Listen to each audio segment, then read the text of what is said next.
Welcome to another episode of AdventureSphere. Today I'll be covering Mary Lou and Billie Bob Black missing out of Atchison, Kansas. But first, become part of our family by subscribing to our channel, stay up to date by ringing the notification bell, and share our content with those you influence. These simple gestures make it possible for us to put together a volunteer sonar search and recovery dive team, look for the missing people featured on our channel, and reunite them with their friends and family free of charge. Next, be sure to download Google Earth. It's a free app for your phone and computer, and lets you search right alongside us. The places I mentioned are shared with my blessing, so Mary Lou and Billie Bob can be reunited with their family, regardless who higher powers work through. The description box has our email address if you'd like to share insight on any cold case, be part of our mailing list, need help pulling up older maps of an area, or know someone missing with a vehicle and would like them featured on our channel. The video of Google Earth has a measurement from a starting point, which is their home address, and goes out to possible search areas. We focus on bodies of water within 5 miles from home, their last cell phone ping, last known location, and sentimental sites where water is deep enough to hide a vehicle. If an area has been heavily searched, we may expand the search area, but please keep in mind that accidents tend to happen closest to home. Mary Lou and Bob Black, then 72 and 74 respectively, are missing from Atchison, Kansas. Their last date of contact was Friday, September 11th, 2009, and the time is questionable at either 8 p.m. or 8 a.m. They were seen driving away from their home on Pacific Street in their light blue four-door 1990 Honda Civic with Kansas license plates AWX605. They never returned home and their vehicle was never located. Bob is diabetic and requires medication. He has trouble walking due to his diabetes. A search of their home after they were reported missing showed the lights were turned off. Both driver's licenses, checkbook, and diabetes medication were in the refrigerator. Investigator Larry Meyer with the Atchison County Sheriff's Office can be reached at 913-367-4323. The Charlie Project states that they left home at 8:15 a.m. They lived in the 2400 block of Pacific Street. The lights were on in the home, and the insulin was in the fridge. Bob and Mary grew up together in Orrick, Missouri, graduated high school there.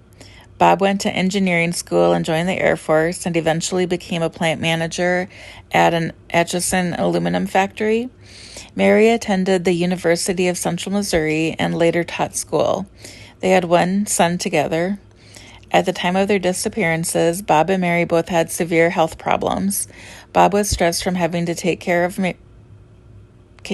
Mary and told their son it would be better for him if his parents weren't around. It is believed they are in the Missouri River, and little evidence is available on their case. The Lawrence Journal World stated that a silver alert was issued for them. Mary suffers from Alzheimer's.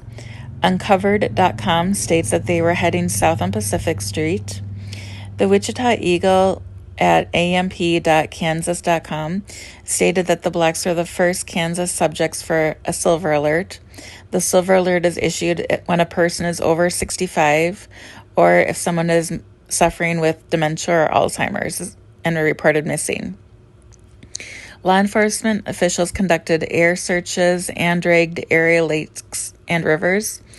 Bob has a brother named Buddy Black, and Buddy traveled to Atchison with other relatives to distribute flyers.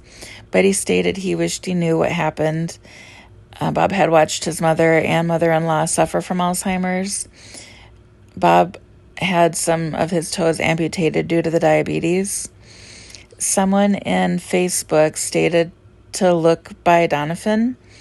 The CJOnline.com said that Buddy lives in Lexington, Missouri. Bob's father worked for an automobile plant near Kansas City, Missouri, and his mother worked at a box plant. While Bob was in the Air Force, Mary taught school in Maryland. Bob enjoyed race cars. Bob and Mary's son is Kurt. Bob built their ranch-style brick home at 2411 Pacific Street in 1971. Mary took a job with the John Van Dyke Insurance Company in July of 1983.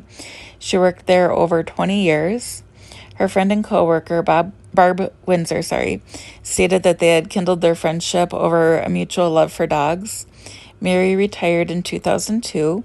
Barb visited Mary just a few months prior to their disappearance and stated that she gave her friend a puppy named Murphy, who became a constant companion.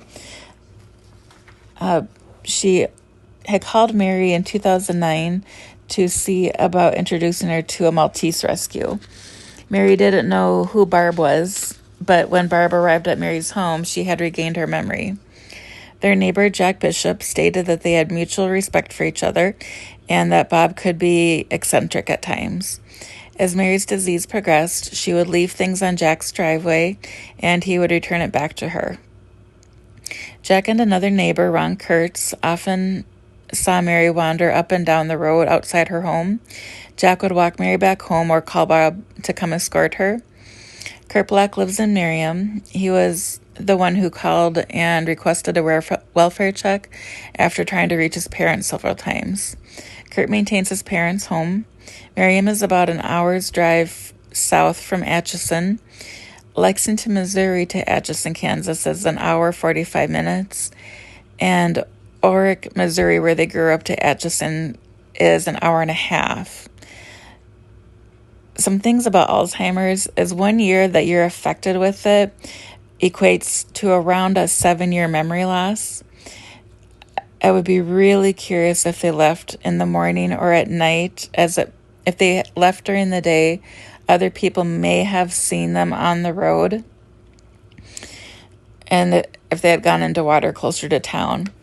If Mary drove, she could have taken the road back to Orrick, depending where her memory was at that point. If it was maybe in her 50s, she might remember where her son lived and try to go back there, or to see Buddy out in Missouri. They could have also gone to a sentimental spot with family and friends if there was a lake that they liked to visit. And then I'd also be really curious as to when was the last time they were at a gas station, if the car was on the fuller side of gas or on the emptier side. It would help lower the search area, perhaps. But a car then could probably go 4 hours before they would need to refill if it was full. Some areas I'd like to search are the Black Hoof Park, the pond behind the home, if they would have perhaps circled back. I think that pond is like 500 feet from their home. The White Clay Creek, Independence Creek, it's in Doniphan. And there's also the Missouri River Confluence right there, Brush Creek, and then there's 5 or 6 ponds in town that they could have entered in as well. Yeah, lots of good places to search. But if you like this episode and haven't done so already, please subscribe to our channel, give our videos a thumbs up, and share the movement with those that you influence. Please leave a comment letting me know in general where you live so I can see where our movement is reaching. It helps us, the algorithms, and the families most of all. We really appreciate the time you've invested into watching our purpose come to life. It means the world to us, the families, and the communities we serve. 100% of donations received stay within the organization to help purchase sonar equipment that will help families for years to come. Your contribution, whether it be the simple act of subscribing and liking, to financial support, alleviates some of the stress during one of their most difficult, bittersweet chapters in their lives. From us, the families, and the public safety teams, thank you. To show our gratitude, I'll release a giveaway and donation video shortly. The first giveaway will occur when we reach 1,000 subscribers, and you must be subscribed to win. Immediate donation links are in the description. Kickstarter and GoFundMe campaigns are coming soon. The video will play so you can see the entire search area. Thanks for watching, stay safe, and remember that we love you. I'm back. I wanted to touch on Sundowners syndrome. Sundowners affects people with Alzheimer's and dementia at a greater chance to develop it.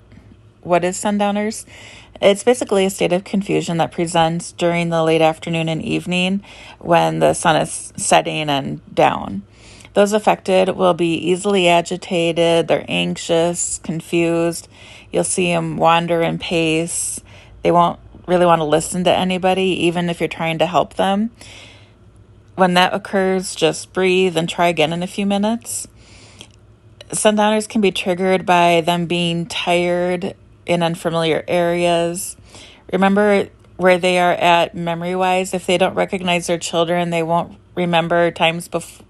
They'll only remember the times before they had children. If they're in areas with low lighting or increased shadows, or if they have trouble distinguishing dreams and reality, if they're hungry or thirsty, and very common, you'll see bladder infections or urinary tract infections with them. They may also be bored, in pain, or depressed. To help alleviate sundowners, you want to keep them on a strict routine for waking up, meals, activities, and bedtime. Keep the activities to the morning and early afternoons when it's bright out. You want to limit the daytime naps, caffeine, sugar. Those should be in the morning. You also want to keep lights on if they're agitated or in unfamiliar areas when they're sleeping. Also limit the background noise and stimulating activities. Limit TV that is stimulating or upsetting. Have them watch classic TV shows from their childhood.